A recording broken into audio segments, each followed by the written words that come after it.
this out the way. The music. We are live on Facebook and YouTube, and the music is playing. And here comes Instagram. She's struggling in the door. There she goes. Why are we hearing multiples?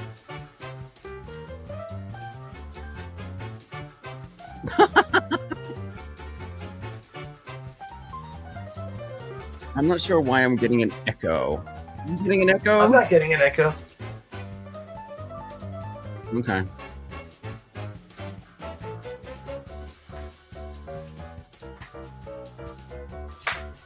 Echo cancellation is... All right. We are live on TikTok and Facebook and YouTube and Instagram. My God, we're just internet wide. Hi, internet. Can I? Okay, I'm gonna get you to start talking because Okay. I am getting so much echo happening. Well, I know what. First thing I want to say, it's the Working Actor NYC. That's Benjamin House. That's Patrick Richwood. And we're here live to talk to all our lovely, fabulous colleagues and friends and community and tribe about all things the Working Actor NYC. But that doesn't mean you have to be a working actor or in NYC, does it? Oh my God, that's it. What's the matter, Benjamin? Okay, so I'm hearing like 3 different echoes of the same thing. Oh, I see what's happening. Okay. This is what it looks like when someone's finally there's one marble left. Okay. Can you hear it rattling around in there? I had the page open on YouTube, and so I was hearing it live. I was hearing it on YouTube. Oh God. I was just getting complete overwhelmed. Welcome to the Working Actor NYC, the Working Actor NYC live podcast with Patrick Richwood and Benjamin House. Mm-hmm. And I just wanted to do a quick field report because I had a super interesting couple of experiences this week. One was that I went to the SAG-AFTRA Foundation and I did a branding workshop. And this is an exercise that I think you have done in Los Angeles before, or maybe a friend of yours has done in Los Angeles before. It's built on an exercise that was created, I think, at the acting workshop in Los Angeles in the 90s. But they ended up sending me... There were like 15, participants in this workshop. And all you had to do was sit in a chair for 3 minutes or stand there without speaking. And people would check off, make marks on a checklist of... Is he a cat person, a dog person? Well, principal or teacher, parent or brother, right? So there was a visual summary. Okay. My visuals, most common visuals were sophisticated and upscale. How far away from these people were you? Was this at the Muni? My essence, though, I got friendly, charismatic, smart, and helpful. So I felt like that was accurate. 3 of those things are true. I'm just gonna fuck you have to decide which ones. Yeah. Exactly. For my type, I got dad, suit, white collar, and intellectual. Yeah, I could see all that because you even say that. And then the most common profession that I got, sommelier. I can't even spell it. That's good. I'm impressed that you pronounced it. Sommelier, college professor, and art sales. Yeah, like one of those, snooty art at an art gallery. Oh, yeah, there you go. This is by an important artist named Dandon Fouetté, and it represents the deterioration of the contemporary music scene. And what it's really expressing is how materials are shaping our lives, and we need to let our intuition take over. I can see that. And now I'll leave you with the piece. That'll be $78,000, please. Yeah, that's right. So that's that right. was fun. There's big money in there. I was actually surprised, sort of how kind of accurate it was to the branding that I put out for myself. Yeah, that is accurate to the branding you put out for yourself. Well done. Yeah. So I'm glad that other people see that. It's great to get confirmation. I mean, I think probably a lot of people were there to find out what their thing is, but you already know from your years of experience. And not only do you know, like, from your gut, but also, like you always say, from the proof. It's like, what roles do I get cast in? What roles am I Here we getting go. cast in? And that's where, and have, right? And so it's different on stage, of course, than it is on film to some degree, because there's wider scope. I think, there's more variety available to you. Yeah. But you got to get confirmation. You got to get like, okay, it's valid. That's valid, and I think that's good, because we work in such a fucking vacuum. I did wonder, because we've talked about this on a previous podcast about the difference between type and branding. And type is one part of branding. Branding can be so much more, so much broader. And I had wondered whether or not this workshop was going to get into, okay, now that you know what it is, here's how to use it. And they touched on it a little bit. So I was, I think, still just as elusive as ever. Well, that's a slippery subject. Remember when we talked about it? Hi, Jafar Jackson Edits. Thanks for joining us. Yo. Back at Desert XM. Hi to our friends on Hi Molly Barber. Thanks for joining us on TikTok. If you were interested in looking at Patrick as well as instead of just me, Pac-Man Hackman says hi. If you're interested in looking at Patrick as well as my face, hit the link in my link tree, and that'll send you over to the full regalia and full shenanigans. And we have visuals today as well. So when I talk, do they see me? And when you talk, do they see you on TikTok? Because I see us both long ways. It's both, yeah. So there's a vertical version on on TikTok. It's just me, because TikTok won't let me access the third-party program that you and I use. We're here on StreamYard. StreamYard. I never knew that all this time. I never knew that. I feel you're not on the TikTok. TikTok's on my phone. I don't agree. I don't agree with that. See, TikTok's over there. Yeah. I can't show you, but I'm looking at my computer, so I can't show you. You're not on my phone. But wait. So now you're muted. Now you're completely muted. Look, we screwed it up. Just that one little thing. This is so much fun. I love watching Benjamin just sort of like, learn the learning curve of it all. And I don't have to do any of it. Friends, viewers. Nope. Oh, it's your mute button. You must have hit it by accident. But which platform? Unmute mic. Yeah, there you go.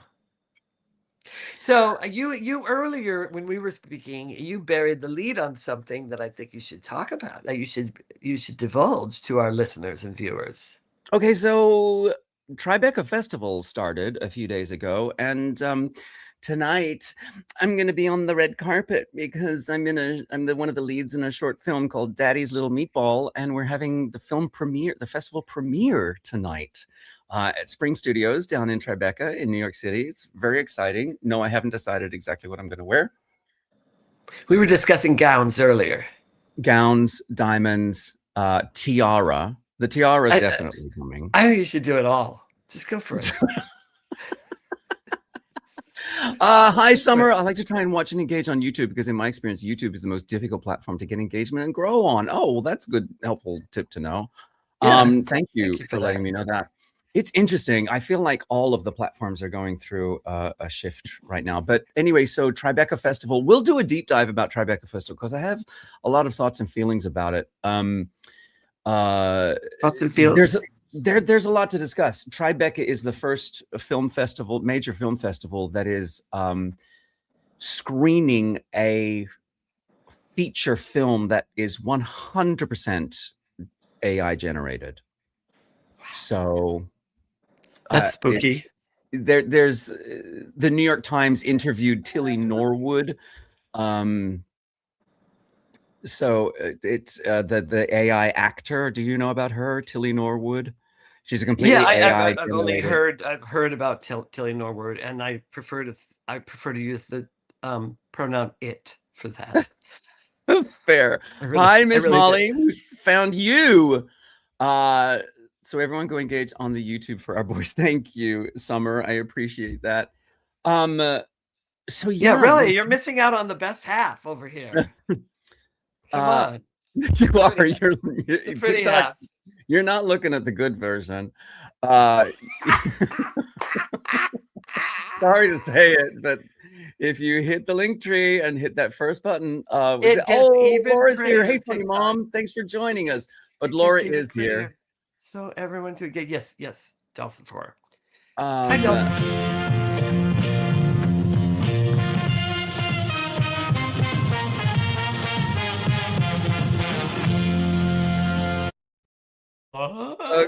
Okay. So this is very exciting because I just want to give you a little window into the process behind the creation of the podcast. We inevitably, as part of some conversation, one of us will say, oh, that might make a good topic for the podcast. And I think what we had decided on was, well, let me share this with you. Hey, doll. I'm processing through our potential topic for this weekend's podcast, which is going to be live at 1 p.m. on Saturday. And it wasn't sounding fun to me, because what we came up with was, how do you process through the ups and downs? And it was sounding a bit, we're going to talk about resilience. We're going to talk about life strategies. Okay, so that is a video that I sent to Patrick, and his response was, I think you should make a video just saying the word resilience. Today we're discussing resilience. Resilience. Resilience. Resilience. Resilience, get over here, will you? Get over here. Resilience. Oh, it's so wrong. And then in reply, I got resilience. RSES.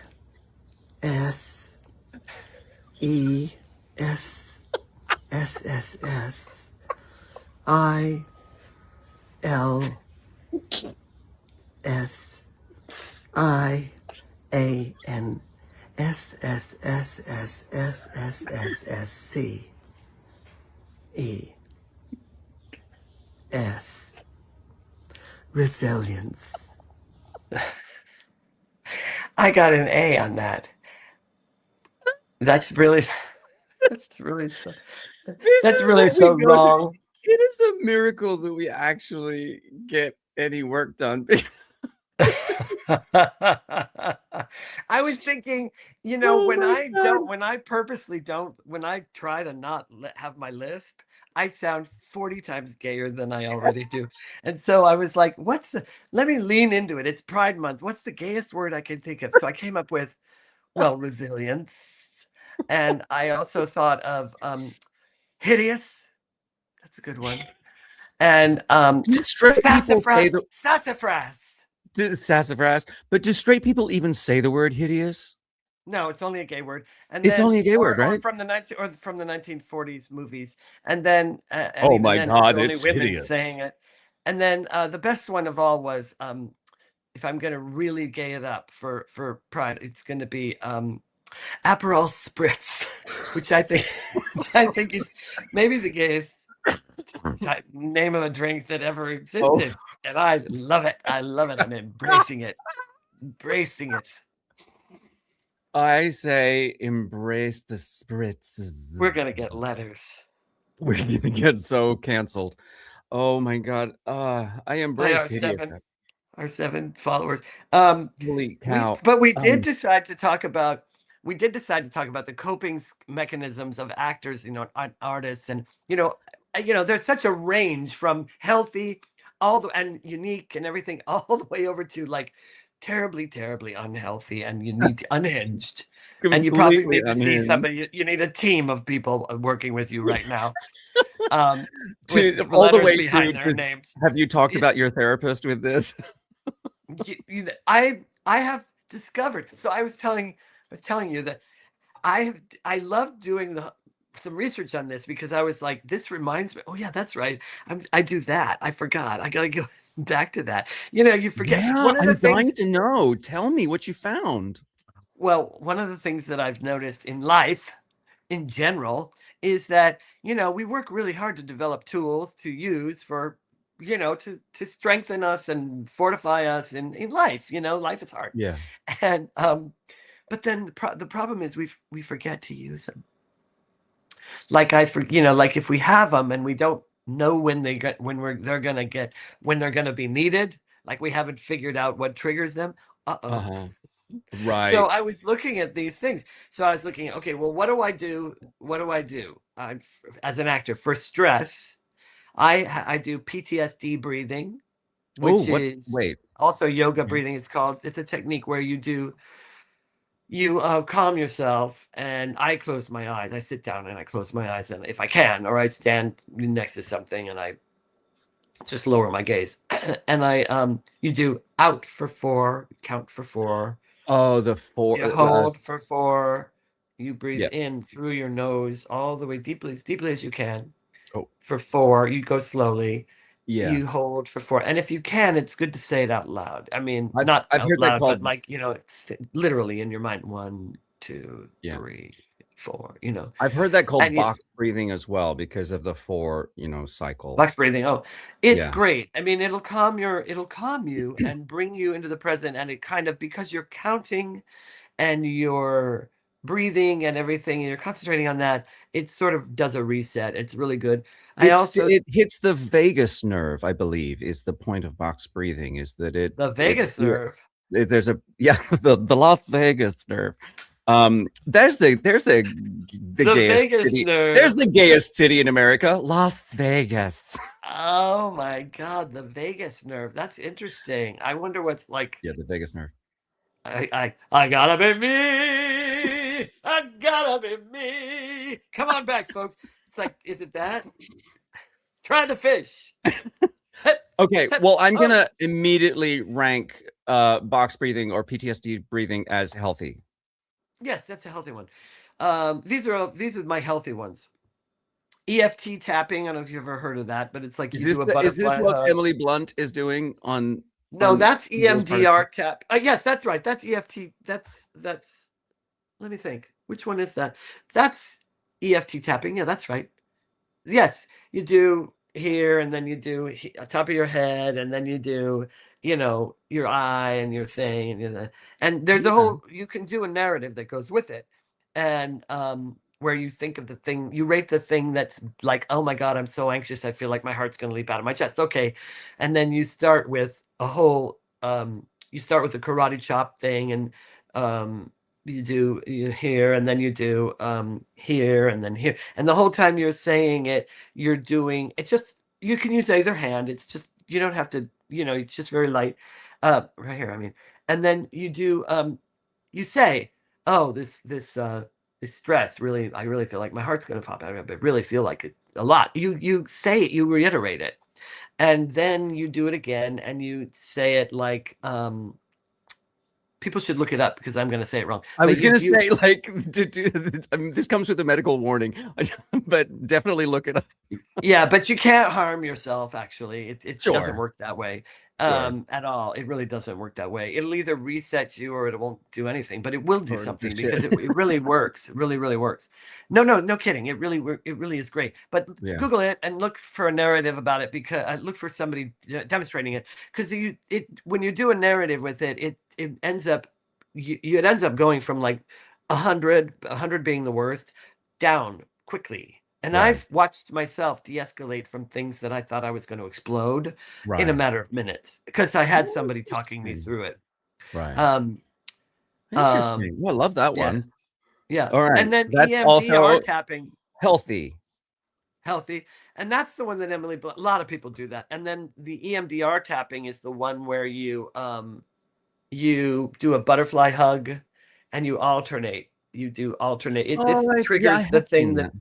both sides of your brain or something like that. It's all this stuff has lots of medical backing. Research behind It'll it. Yeah, I mean, be, like, yeah, a lot of there's been an actually a lot article of in the medical institutions back yeah. it. It's just not, it's considered fringe to a lot of other medical institutes. It just depends on.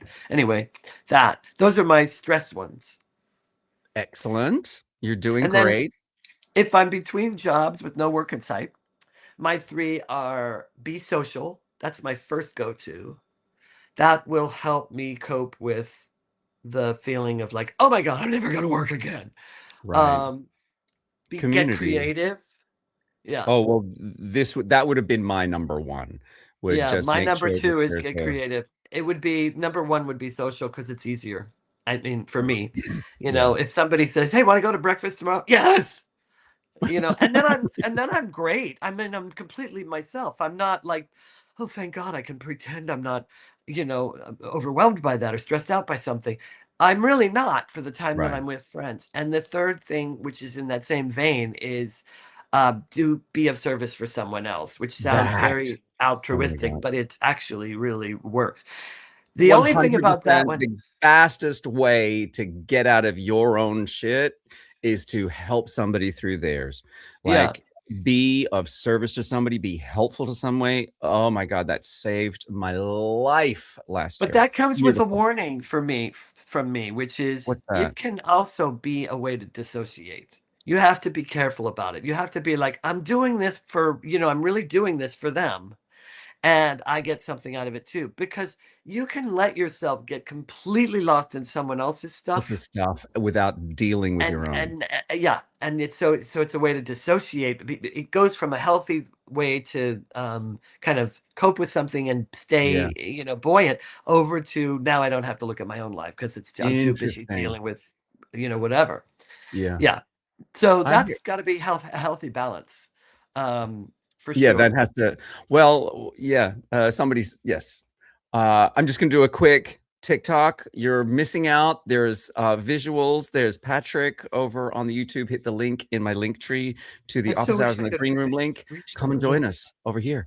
Um, these are great, Patrick, and I just love that you've differentiated between what you do for stress and what you do between jobs thing. I feel That's a like big that's one. The really between. really Yeah. helpful to differentiate as to what the different Yeah. parts of the actor journey that Yeah. these particular things are for.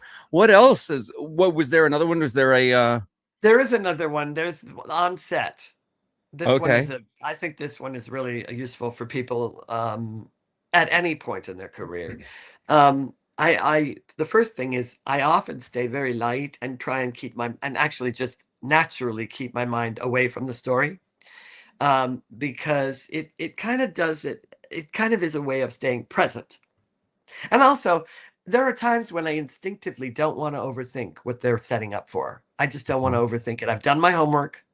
I know that when the moment comes, that the moment right before, I'll step into it. And so I just kind of want to healthfully avoid it. Got to be over here in the world of on the set, talk to some crew, talk to the other actors or, whoever in whatever position they're in or anything like that. The second thing I do, and this is for when there's a lot of waiting, and that's a really big bugaboo for a lot of actors on film and TV, especially film sets. It's Yeah, I have just questions a about lot this. of waiting, and it scares people because they think they're going to not be they're going to be burnt out by the time that's their time for their stuff, or they're Right. not going to, they're going to fall off the whatever. So, what I do for that, and I I learned this on a film set in Romania, of all places. I listen to opera. I pop on my headphones and I listen to opera. I happen to love opera, but it also works for me when I paint too. And it works for me because I love the emotion of the music and the words, but I don't understand them because I don't speak the languages. Right. So I know what they're about in general. I know the plots. I've seen them or read them or what synopses or whatever. But they don't distract me with English. It's the reason I don't listen to podcasts. That distracts me. I don't want to be distracted. I want to be just held in a place that's inspiring. The music inspires me and kind of keeps my creative mind, or like my non-linear mind, running like a background app until it's time to they're ready for me. That's And I interesting. learned that on a horse in the dead of summer in Romania in full armor. And there was long resets in between because they had to reset all the background extras. They had to reset the smoke effects in the background. They had to reset some mechanical things that had to happen in the scene. And we had to reset to, our starting mark and trot forward and all this stuff. It was and so there was tons of waiting, and we had mosquitoes just hitting these armor, and this was real armor. They built real armor, going clang, clang, clang, like fucking chihuahuas. And I would be sitting there just listening to my opera. I'd take your helmet off, put your Walkman on. Yeah. I had this helmet. It was supposed to be funny, and I had this helmet that looked like a giant chicken, sort of. Like it was this metal thing with a beak. And my friend Richard Horvitz, who was in the movie with me, comes walking up and he looks inside. He goes, "I'd like a large burger with fries and a medium." I'm like, "Fuck you asshole." Anyway, and then the third thing is I head to my trailer or a corner and I think about one aspect of the setup that we're there doing that tugs my imagination. Like if we're about to rehearse something in the theater and there's a break, I go and I think about just any little aspect of it, because I believe that it doesn't matter how small or how big, whatever your gut tugs at, it tugs at your gut. And the reason that works for me is because it triggers instinct. If you've done your work on the role and you've given it a good deal of thought and a good deal of your heart, in your discovery work, then you can really tap into it in any number of ways. And I kind of like to go with some place I've never gone. Like, why?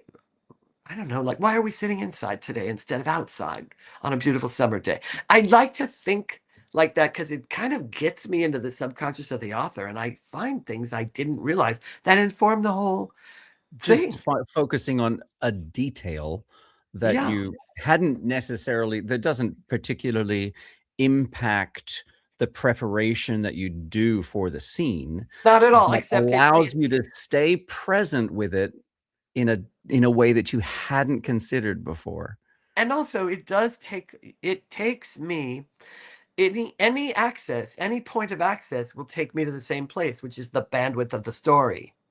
So it'll take me right to the bandwidth of the story while I wait while they're setting up, which is again like takes time.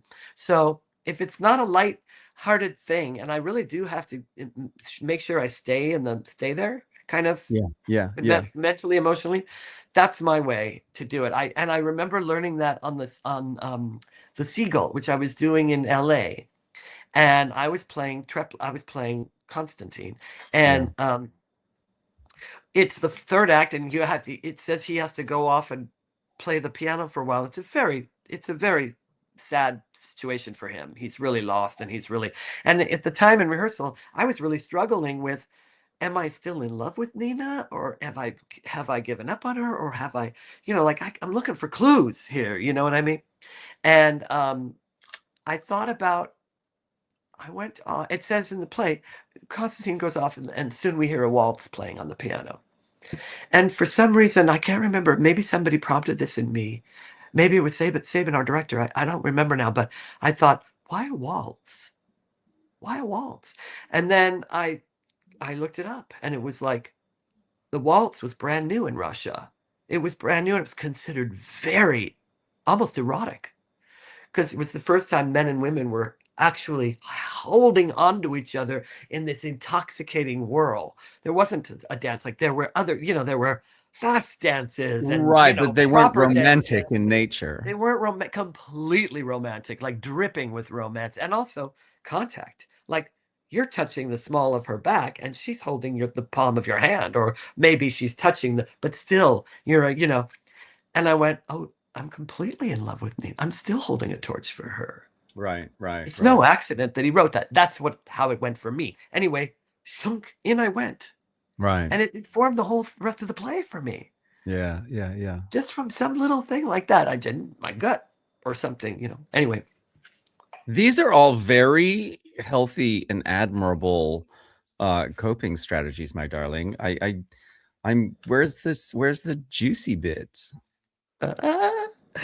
Well, couldn't think of any. I have. Well, you don't mark those down in your diary because no, you don't. I can tell one on myself. Here's the thing. I have a caveat, which is not for the on-set ones. I'm really, pretty good about the on-set ones. Yeah. But for at home, like if I'm overwhelmed or I don't think it's stress that's my big trigger. It's usually overwhelm. And that'll 100%. usually come with like either preparing for something that I'm like, there's too many things to prepare, auditions to prepare for us, or I've got more than one job, which I love, but it also can cause me to get a little like overwhelmed. And definitely when I don't see work on the horizon, I start to get overwhelmed with all the other things in life. And here's what I'm telling on myself. I know these things work.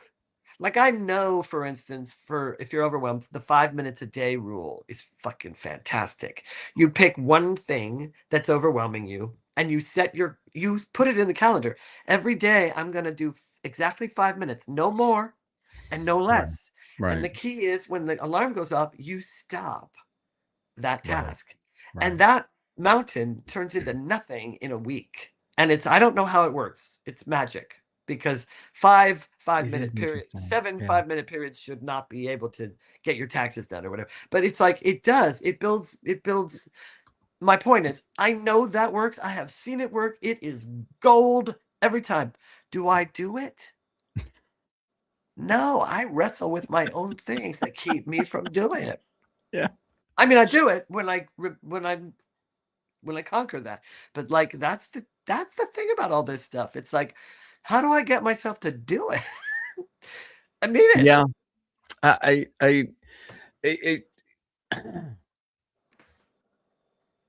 They're not like you're talking about, good therapies that are useful. And I feel as though I can land on the good therapies after I've burned through a couple of questionable ones. You know what I mean? Exactly. Exactly. It's like, I mean, well, I asked some of our listeners and viewers to share some of theirs. Day drinking. I call a Dave friend. McIntyre was sharing day drinking. Actually, I call a friend and we spend 10 to 15 playing the "It Could Have Gone Worse" game. By the end, we agree, at least you didn't soil yourself mid-audition, or at least, etc. That's a good one, David McIntyre. That's a fantastic one. I'm going to remember that. Could have gone worse. It could have gone worse. I actually kind of really like. Well, I think there's a lot to unpack here. I'm going to say day drinking, questionable value there.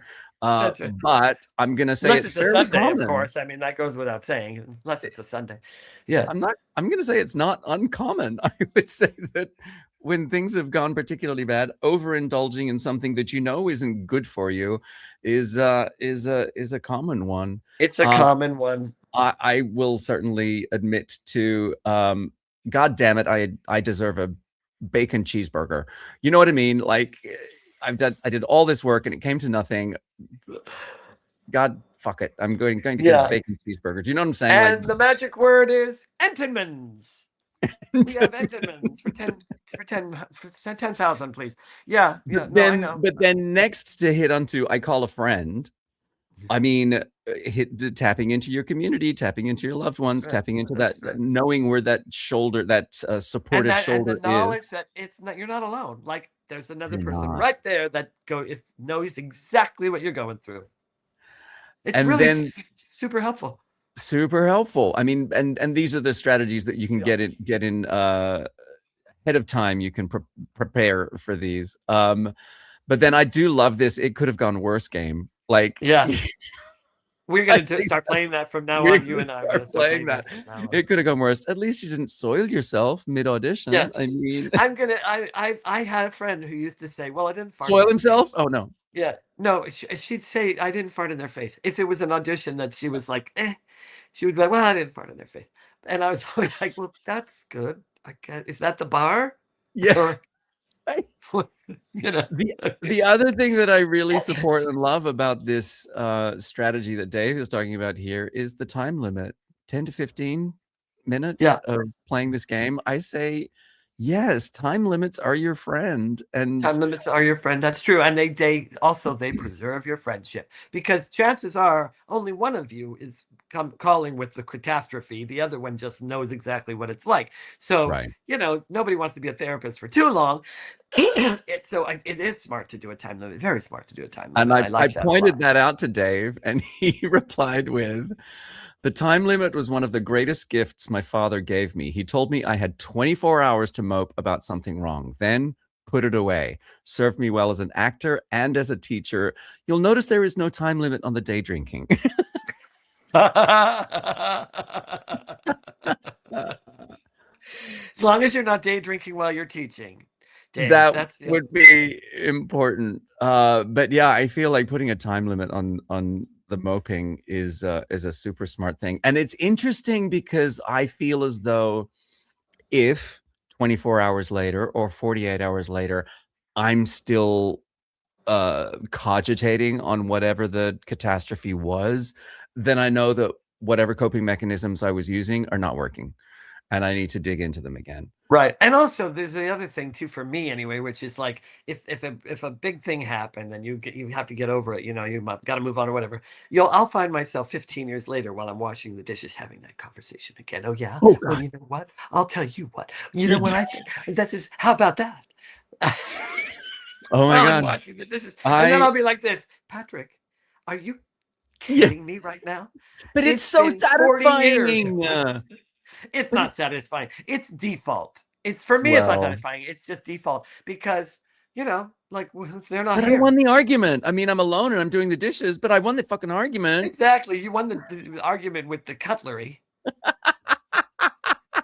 Again, the bar is it's pretty low. Now, do you have other ones? Did other people? Well, this one, my dear and talented friend, Kara McCula, after a botched audition for Wicked about 10 years ago, I took a cab home, cried the whole way, and then ate an entire block of cheese.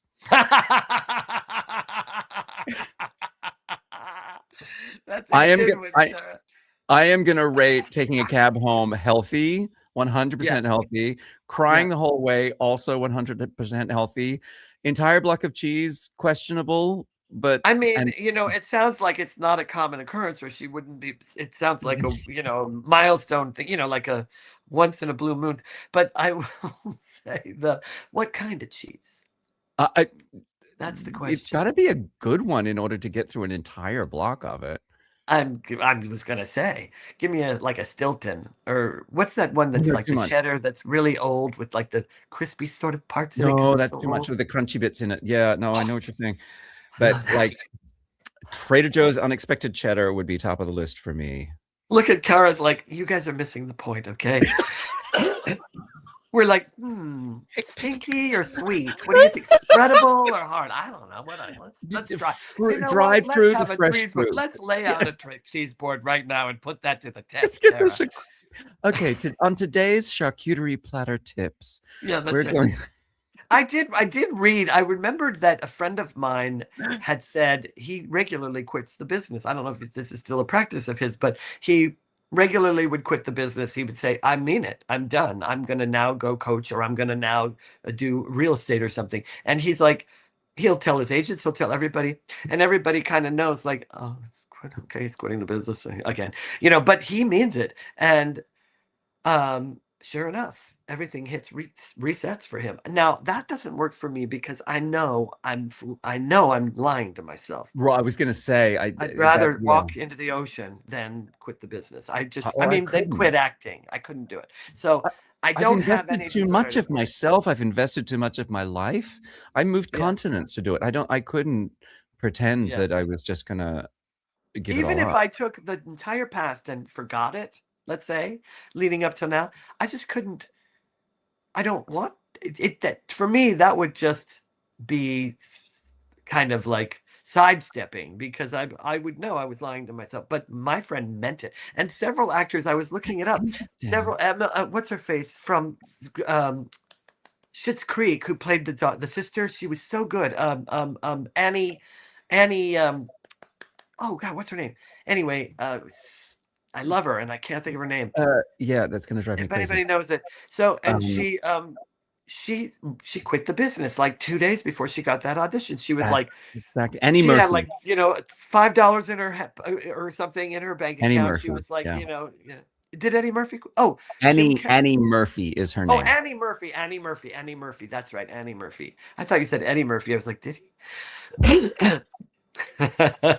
And she was so good on that show, and she only got better and better and better. It was like unbelievable how, unbelievable. So there you go, and lots of people have done that. That's a story you hear a lot of the time. So for some people, that might really be a reset. I don't know if I could actually. I couldn't.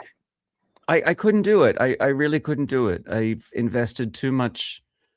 And I'm also, I'm too deep in my own delusion to let it go.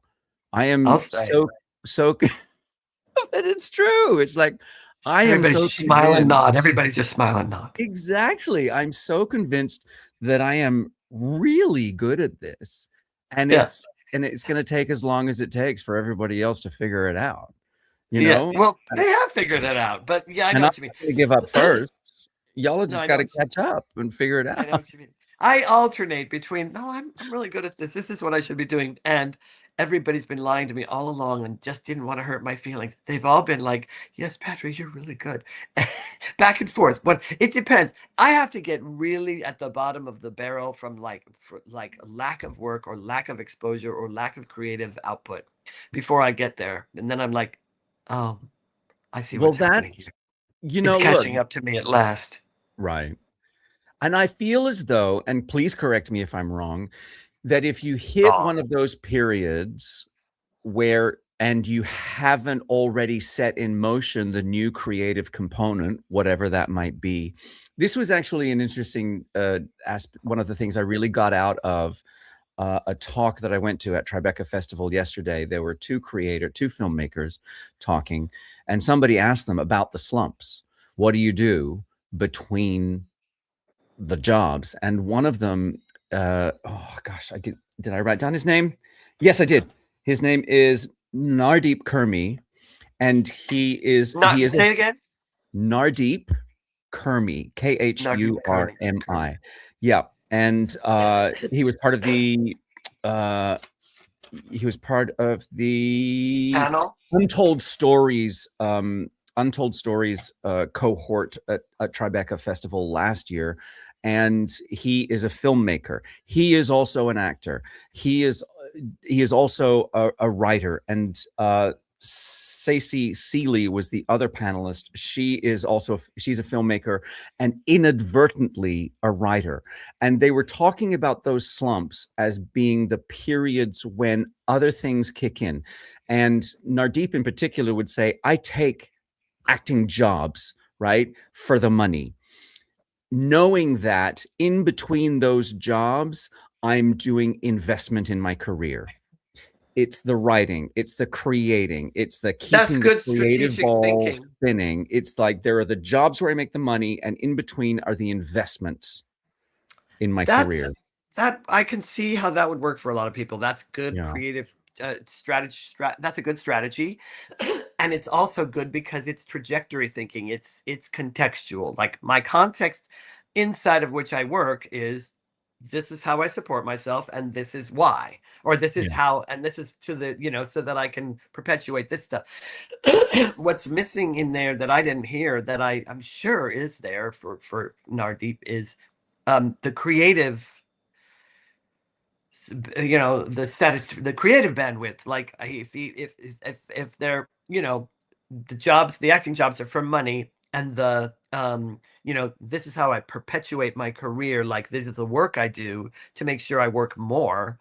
do they also mean this is the work I do to be to get what I need to say out or to do my artistic expression? And if not, that's okay too. But for me, it has to involve I think the that was kind of context. I think that was, I took that as a given. He didn't articulate that explicitly, but I did take it as a given that creative work that he, I would think so, does between the money jobs, the one that pay the bills jobs, is the satisfying work of creating work that you believe in, that tell your story and express yourself. I love that. I mean, that's really, I love the idea of, believe it or not, never really thought about this, but I mean, I never really thought of this, but like the idea of in advance going, all right, what will I do structurally after this job? Like, what will this job lead me to in between the next job? Like that I can throw myself right into. A lot of times it's I stumble onto things like a painting. I start doing a painting or I start writing something, but I never think to make it part of the trajectory. Okay, so I'm gonna give you a tool that my friends Susan Blackwell and Laura Camion, they call it their spark file. And a spark file is a place where you keep all of the things that inspire you in some way. And it's just a way of recording, like, oh, that's inspiring to me. I'm just going to keep a note of it. I feel as though that's good. Towards the end of a job, open up your spark file and go, which one of these am I going to hit the ground running with, you know, or even before the job, like, or before the job is over. What can I live into during the job? You know, that's what I like about that concept is like, why not think of it before, like make it part of the, like I said, part of the track of the roller coaster. It doesn't end when the job ends. It's just now it's taking a turn. I really like that. I have a spark file. The only problem is I forgot where I put it.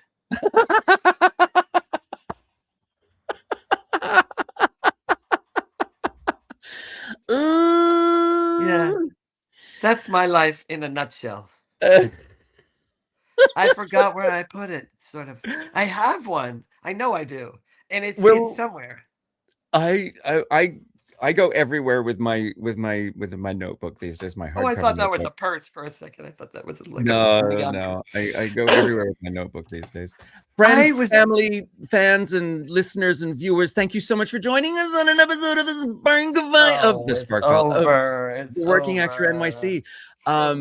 We will be right back here in 2 weeks. You can catch up on our daily lives on the Working Actor NYC weekdays at 8 a.m. 8 a.m. Eastern. Let's throw up another comment. Just wanted to say thanks. Go on, you read it. Just wanted to say thanks for the laughs. Your podcast always brightens our day and gives us something to look forward to. Sending appreciation all the way from New Mexico. Alex and Wynn, I love you guys. Is that Aunt Winnie? Yeah. And Alex, Aunt Winnie, good to hear from you.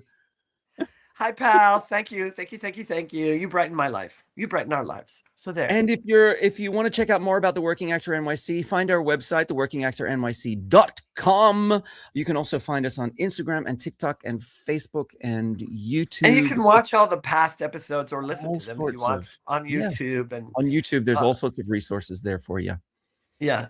And we will be right back here in hopefully being a resource for you as well. In 2 weeks, when Benjamin will not have the YouTube page open at the same time and be confused by massive amounts of echo happening. But will have made an appearance on the red carpet at the Tribeca Film Festival. Oh, I can't wait to tell you all about it. I have thoughts and feelings about this whole Tribeca experience. I'm so excited for you. I might be there as a fan, just waving. Oh, Benjamin, over here, Benjamin, over here. But that happens every day. I go out of my house and there he is. But that's because you've set up all the cameras yourself. They push a button and they all go flash, flash, flash, flash, flash, flash, flash. It just makes you feel good. If I manifest it for myself, is it not true? My friend used to put on a shower cap in the shower and she'd sing a big song, and at the end she'd tilt her head back so that the water would hit the shower cap and sound just like applause on a big note. Whatever gets you through the day. We'll be right back here in 2 weeks.